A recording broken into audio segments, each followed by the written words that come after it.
Bonjour à tous, j'espère que vous allez bien. On se retrouve aujourd'hui dans une nouvelle vidéo pour une décoration de Noël. Nous allons faire des fanions sur le thème de Noël. C'est le premier Noël que je fête dans la maison, dans notre nouvelle maison. Et donc voilà, c'était... Jusque-là, j'ai pas énormément de déco. Limite, on n'avait pas de sapin non plus les années précédentes. Donc bon, j'en ai un peu, hein, je suis pas à plaindre non plus, mais du coup voilà, j'ai vraiment envie de faire plein de nouvelles décorations. Et donc voilà, j'ai acheté ce plaid qui vient de chez Ikea et c'est un plaid en 100% polyester. Et en fait, ça m'intéressait qu'il soit en 100% polyester parce que je vais utiliser de l'Invisible Ink. Alors pour découper mon plaid, j'ai pris un gabarit qui, vous voyez, est un chouille un petit peu plus grand que mes fanions que je vais découper et comme ça me permet de ne pas trop gâcher de tissu mais être sûr d'en avoir découpé assez également. Voilà. C'est tout bête mais efficace, hein. Donc ça c'est juste un... J'ai découpé ça dans du craft, hein, un papier craft et puis un peu cartonné épais et voilà, ça m'a fait mon petit gabarit. Donc je vais découper pas mal de carrés, j'en ai même découpé plus que ce qu'il me fallait au cas où j'aurais eu un petit souci parce que voilà, c'était la première fois du coup que je faisais ce genre de création avec ma Cricut Maker et j'avais vraiment hâte de tester. J'aime bien faire des choses un petit peu qui changent, même si j'adore faire par exemple des créations en papier. Voilà, j'étais vraiment trop contente de faire quelque chose un petit peu qui sort un petit peu de l'ordinaire.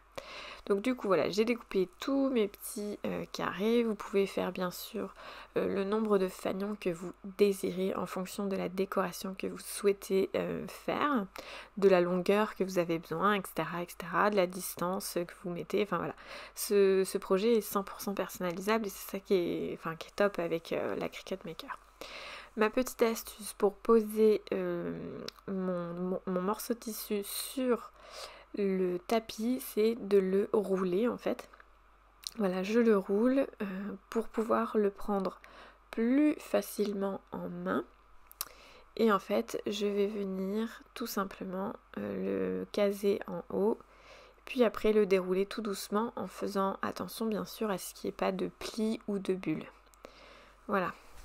Je prends ma lame rotative pour découper du coup tous mes fanions.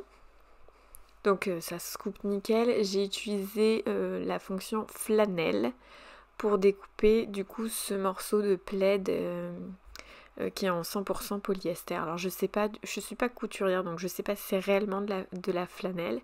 Mais en cherchant sur des photos sur Google Images, je trouvais que c'était le tissu qui se rapprochait le plus. Voilà. Mais après je suis pas du tout couturière pro et je pense plus de mal du coup à reconnaître les tissus. Donc après avec un petit stylo friction, je suis venue faire des petits repères à 5 mm et comme ça me faisait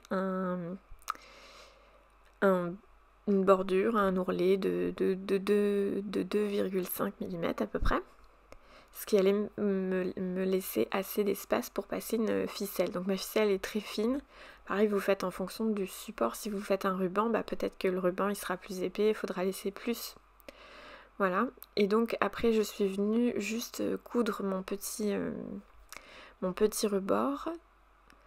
Et j'ai enchaîné les tissus. Alors j'avais déjà vu ça sur internet, je sais pas du tout si c'est bien, si c'est pas bien ce que je suis en train de faire. Comme encore une fois, je suis pas du tout couturière, mais je me suis dit que pour des fanions, c'est pas comme si c'était un vêtement qui allait être porté tous les jours. Donc je me suis dit que la couture avait pas besoin d'être hyper solide. Je me suis mise assez éloignée du bord. Donc voilà, à peu près, je pense, il y a au moins 5000 je pense, voire peut-être un peu plus.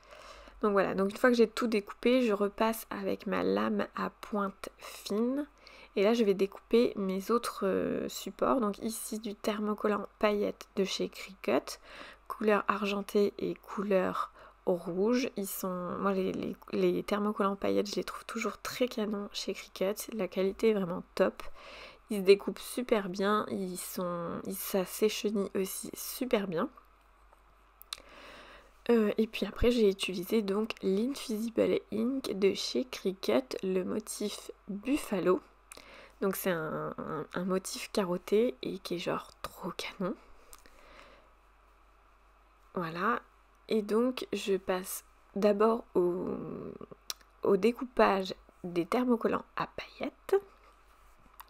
Donc j'ai fait des flocons de neige, puis en rouge j'ai fait des rennes en thermocollant paillettes rouges.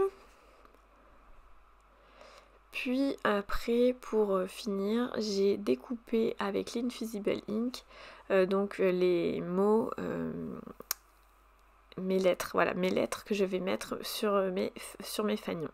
Et c'est pour ça que c'est important que mon tissu devait être en polyester et non pas en coton ou une autre matière. Ça devait être forcément du polystyrène, n'importe quoi, du polyester ou au moins 70% de polyester pour que l'Invisible Ink fonctionne. Donc voilà, j'ai eu zéro difficulté à écheniller l'Invisible Ink. Et si vous ne connaissez pas l'Invisible Ink, c'est un procédé où une fois que c'est chauffé à une certaine température, l'encre du papier se transforme en gaz et vient s'imprégner dans le tissu.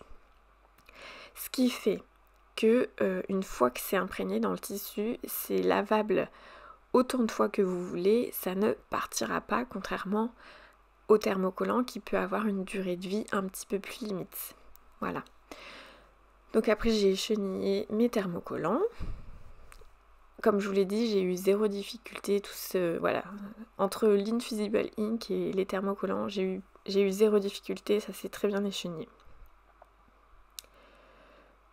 D'ailleurs, si vous avez des questions, n'hésitez pas. En tout cas, moi j'ai adoré du coup mixer les deux matières, on va dire.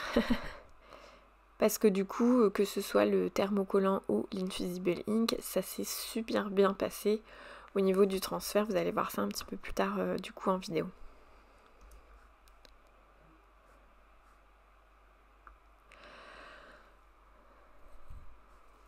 Alors, donc là on passe du coup à la chauffe. Donc j'ai réglé ma machine à 195 degrés et 60 secondes pour l'Invisible Ink.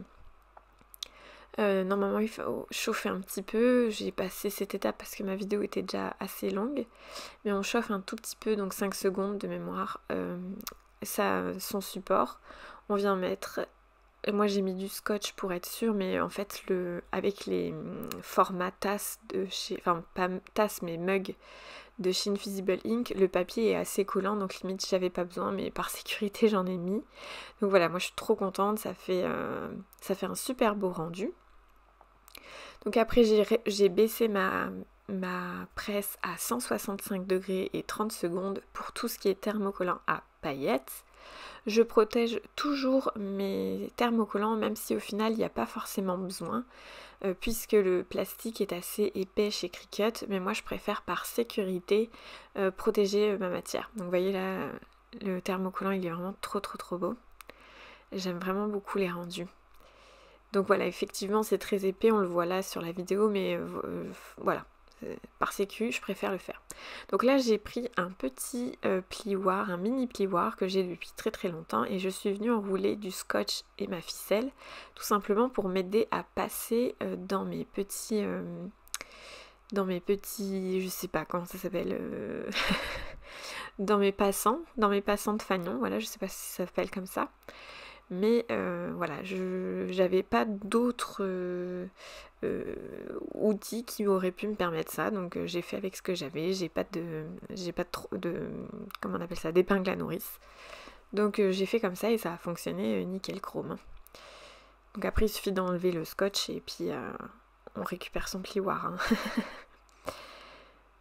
Voilà, j'espère en tout cas que ça vous a plu. Moi je suis très contente de ce premier essai.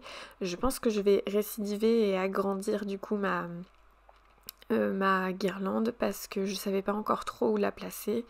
Je vous mettrai quelques photos à la fin, mais je vous garantis pas que ce soit l'emplacement définitif. Je pense que je vais changer ou l'agrandir, enfin voilà, je sais pas. En tout cas, moi je suis voilà, ravie encore une fois d'avoir fait cette petite création qui change un petit peu. N'hésitez pas à me dire en commentaire ce que vous en avez pensé et je vous dis à très bientôt dans une prochaine vidéo. Ciao!